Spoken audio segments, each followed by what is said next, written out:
मन में गंदे विचार आना, किसी काम में मन न लगना, ये आज कल के सभी युवाओं की एक समस्या है। बस आज की इस वीडियो में हम आपकी इसी समस्या का समाधान बुद्ध की इस कहानी के माध्यम से हल करने की कोशिश करेंगे, इसलिए वीडियो में अंत तक बने रहे।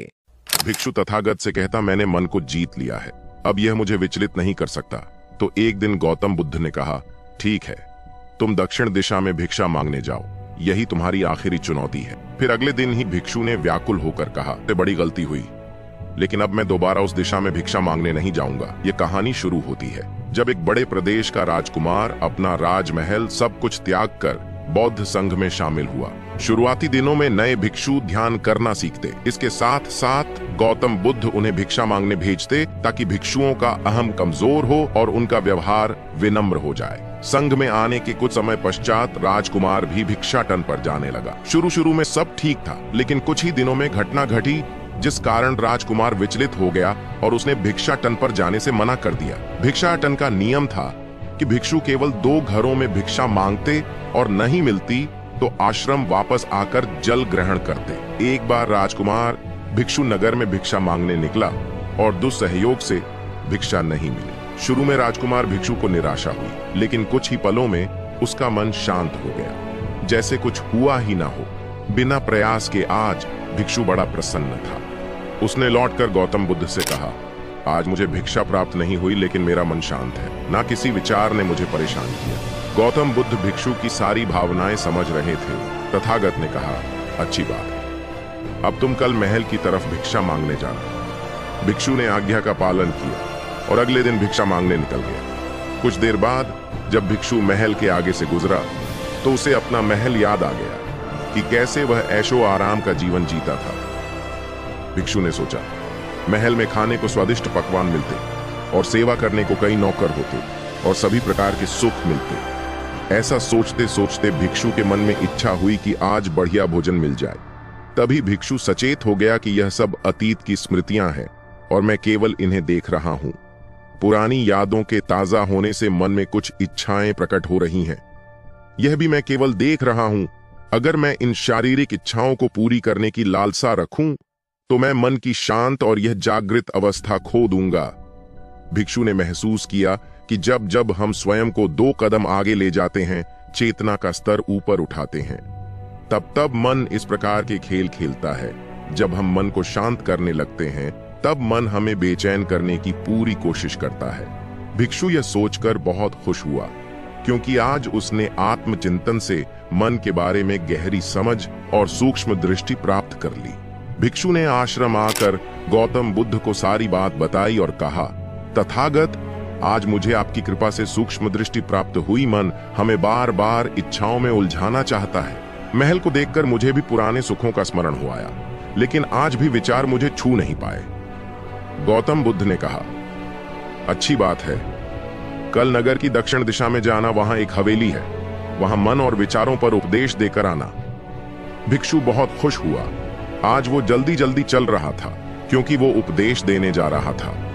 पर दोस्तों, इस बार की यात्रा भिक्षु पर भारी पड़ने वाली थी। कुछ ही देर में भिक्षु हवेली पहुंचा और भिक्षा के लिए आवाज लगाई। आवाज सुनकर एक सुंदर युवती बाहर आई। भिक्षु ने सोचा कि इस युवती की सुंदरता को देखकर मेरे मन में कोई विचार नहीं आना चाहिए, क्योंकि मेरा यहाँ आने का प्रयोजन तो इसको उपदेश देना है।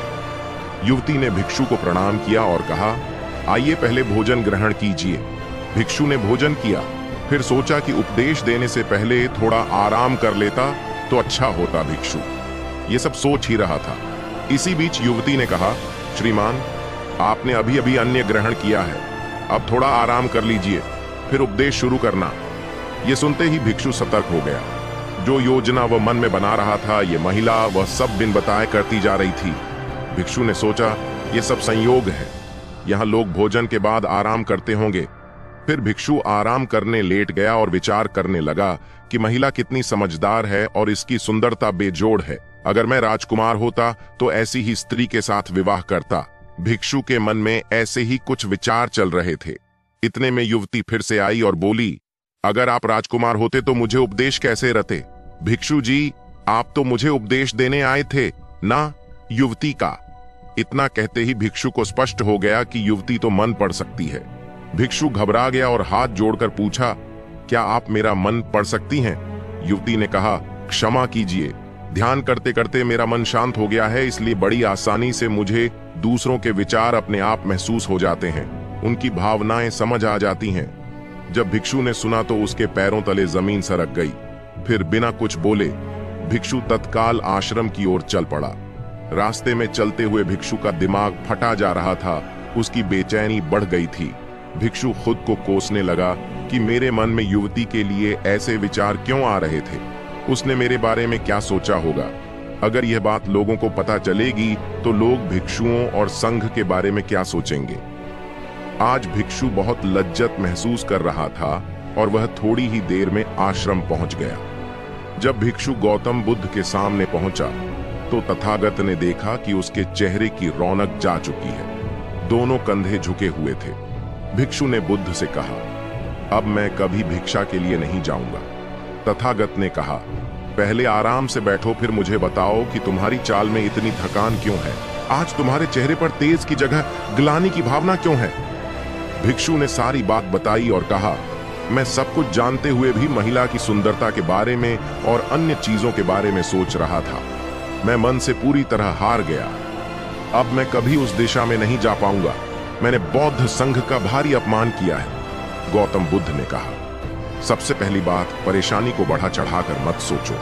अगर कुछ बुरा हो जाए तो एकदम से यह मत सोचो कि सब खत्म हो गया। बिना सोचे निष्कर्ष पर मत जाओ। दूसरी बात, ध्यान दो कि कहीं तुम नकारात्मक विचारों के साथ अतिशयोक्ति करने वाले शब्दों का प्रयोग तो नहीं कर रहे, जैसे मैं हमेशा हारता हूं, जीवन में कुछ नहीं बचा, मैं मन से पूरी तरह हार गया, मेरे साथ कोई नहीं है, क्योंकि ऐसा करने से मन अति भावुक और विचलित हो जाता है और नकारात्मक विचारों के चक्र में फंसा रहता है। तथागत के शब्दों से राजकुमार भिक्षु के मन को सांत्वना मिली। भिक्षु ने पूछा, अगर मैंने अपने मन को जीत लिया था तो फिर मन ने मुझे परेशान क्यों किया? गौतम बुद्ध ने कहा, सबसे पहले यह समझो कि विचार पैदा कैसे होते हैं। पहले बाहर कुछ हुआ, फिर उस घटना के प्रति अंतर्मन ने प्रतिक्रिया की। इस कारण शरीर में भावना या सनसनी पैदा हुई। फिर इस सेंसेशन या फीलिंग के प्रति तुम्हारे सचेत मन ने यानी कॉन्शियस माइंड ने प्रतिक्रिया की। इस आखिरी स्टेप को हम विचार कहते हैं। भिक्षु ने पूछा, हमको परेशान करने की विचारों में इतनी शक्ति आती कहां से है? गौतम बुद्ध कहते हैं कि हम खुद विचारों को यह शक्ति प्रदान करते हैं। जब आप जजमेंट और सही गलत के टैग लगाकर विचारों को देखते हो तो उनके प्रति रिएक्ट करने लगते हो। एक विचार के साथ अन्य विचार भी सोचने लगते हो। जब तक आप खुद को जज करोगे तब तक मन आपको नीचा दिखाकर हावी होता रहेगा। भिक्षु ने पूछा, फिर मन शांत कैसे होगा? गौतम बुद्ध ने कहा, अगर विचार है तो शरीर में भावना भी महसूस हो रही है, क्योंकि हर विचार भावना के साथ प्रकट होता है।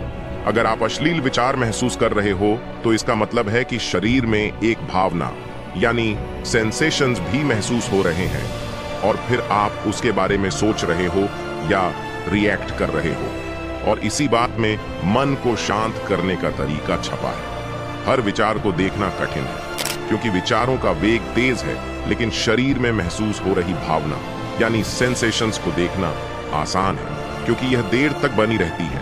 अगर इन्हें बिना जजमेंट के सही गलत का मतलब लगाए सिर्फ देखा जाए तो यह गायब भी हो जाती है। तब मन के पीछे जो शांति है वो प्रकट होती है और उस शांति में एहसास होता है कि मन हमारा कुछ नहीं बिगाड़ सकता। हमारा अंतर्मन कैसे ठीक होता है?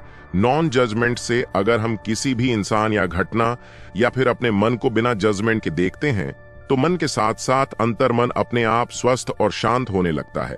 अगर तुमने मात्र यह देखा होता कि इस औरत के प्रति विचार केवल मेरे अंतर्मन के रिएक्शन के कारण है और यह मैं केवल देख रहा हूं, मन में बहुत कुछ चल रहा है, लेकिन मैं सांस के प्रति सचेत हूं, मैं शरीर में होने वाली प्रतिक्रिया को देख रहा हूं, तब भी तुम सचेत होकर दृष्टाभाव में लौट आते। मन के पीछे जो शांति है वह हमारी सबसे बड़ी ताकत है।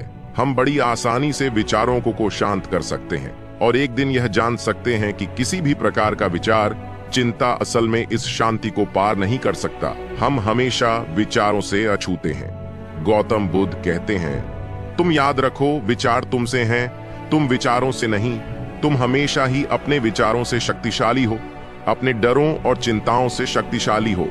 अब तुम अगले 7 दिन युवती के घर भिक्षा मांगने जाओगे और ध्यान रखना, अपने विचारों को जज मत करना। अच्छे बुरे विचार केवल तुम्हारा द्वार खटखटाते हैं। तुम केवल इतना याद रखना कि तुम वह शांति हो जिसमें सब प्रकट हो रहा है। अगले दिन भिक्षु पूरे मार्ग जागृत होकर चला।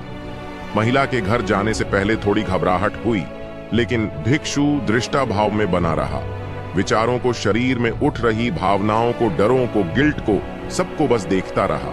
जब वापस लौटा तो वह पूरी तरह शांत था। आज उसमें मैंने मन को जीत लिया है, यह अहंकार भी नहीं था। आज उसने सही मायनों में मन को पार कर लिया था।